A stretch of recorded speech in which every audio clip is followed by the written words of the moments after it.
NMS અને જ્ઞાન સાધના પરીક્ષા માટે અને એકમ ટેસ્ટ માટે પણ ઉપયોગ લઈ શકાય તેવી ફ્લેશ પેયરની ગેમ છે. તે તમે રમી શકો અને બાળકોને ટીવીમાં પણ બતાવી શકો છો.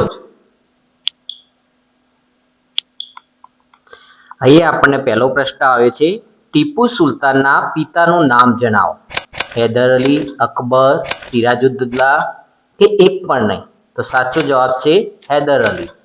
વાહ, સરસ, તમારો જવાબ સાચો. હવે નીચે પૈકી યુરોપમાંથી ભારતમાં આવનાર પ્રથમ પ્રજા કઈ હતી? ડચ, ફ્રેન્ચો, પોર્ટુગીઝો કે અંગ્રેજો? તો સાચો જવાબ છે પોર્ટુગીઝો. વાહ. પછી પાણીપતનું ત્રીજું યુદ્ધ ક્યારે થયું હતું? 1762, 1761,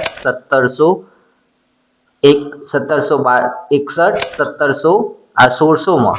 એટલે કે આ પાણીપતના આપણને વર્ષ આવે 1762, ઈસવીસન 1861, ઈસવીસન 1761 અને ઈસવીસન 1600. તો અહીંયા સાચો જવાબ કયો છે આપણે જોઈએ. વાહ, સરસ, તમારો પ્લાસીનું યુદ્ધ ક્યારે થયું હતું? પ્લાસીનું યુદ્ધ તો ક્યારે થયું હતું? 22 નવેમ્બર 1764, 23 જૂન 1857, 22 ઓક્ટોબર 1764, 23 જૂન 1717.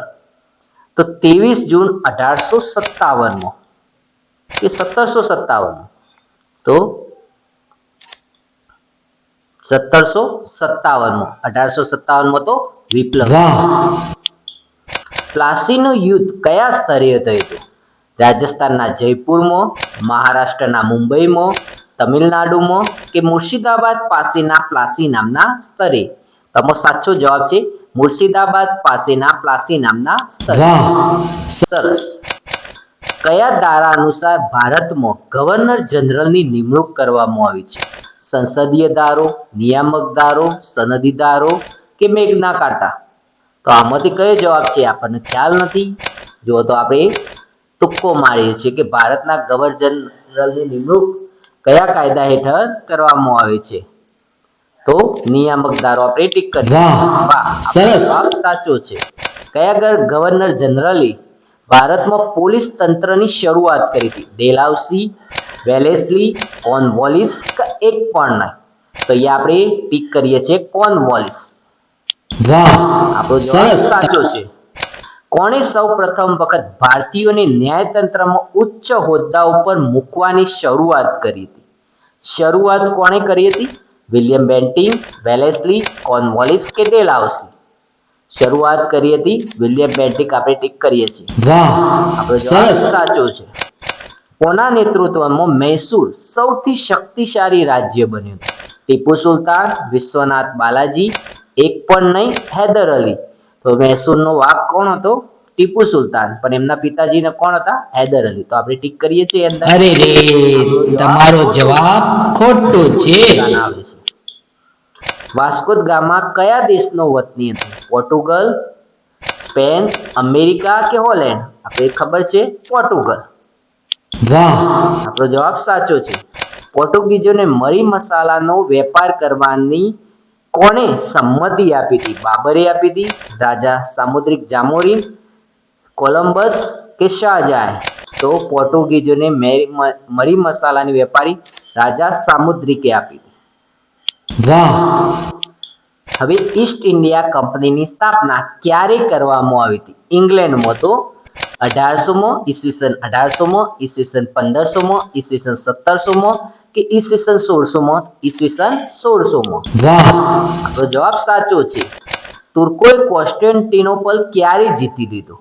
1553, ઈસવીસન 1453, ઈસવીસન 1498, ઈસવીસન 1853? તો આપણે ઈસવીસન 1453 કરીએ છીએ. તો જવાબ સાચો છે. હૈદર અલી સાથે કેટલા મૈસૂર વિગ્રહો થયા હતા? એટલે કે હૈદર અલી કેટલા મૈસૂર વિગ્રહો? કુલ 4 હતા, એમાં 2 આપણે જોઈએ છે હૈદર અલી સાથે થયા. કોને સાગરના સ્વામી તરીકે ઓળખવામાં આવે છે? ફ્રેન્ચો, ડચ, અંગ્રેજો કે પોર્ટુગીઝો? તો સાગરના સ્વામી કોણ છે? પોર્ટુગીઝો. તો આ જવાબ આપણો સાચો છે.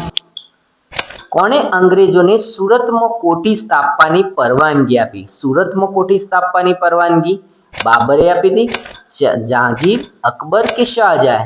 તો આપણને ખ્યાલ છે જહાંગીરે આપી હતી. તે વખતે શાસન કોનું હતું?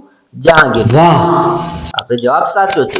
સિરાજ ઉદ્દૌલાની હત્યા બાદ અંગ્રેજોએ બંગાળનો નવાબ કોને બનાવ્યો હતો? સિરાજ ઉદ્દૌલા બાદ કોને બનાવ્યો હતો નવાબ? તો મીર જાફર હતો, અમીચંદ શેઠ હતા કે જગત શેઠ કે મીર કાસિમ? તો એનો સેનાપતિ કોણ હતો? મીર જાફર.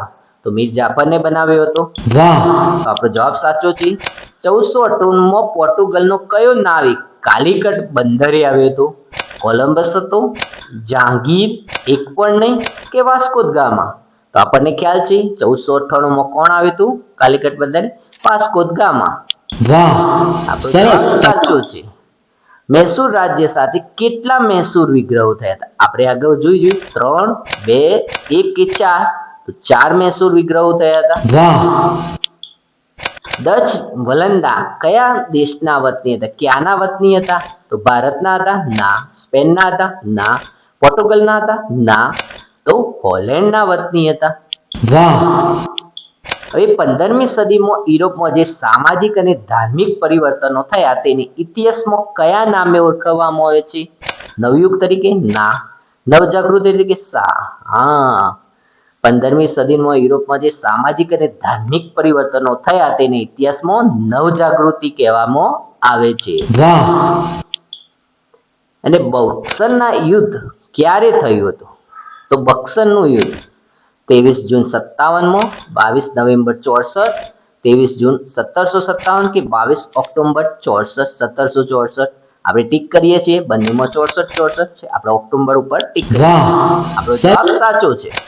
ભારતમાં કયા અંગ્રેજ ગવર્નરે ન્યાયતંત્રની શરૂઆત કરી?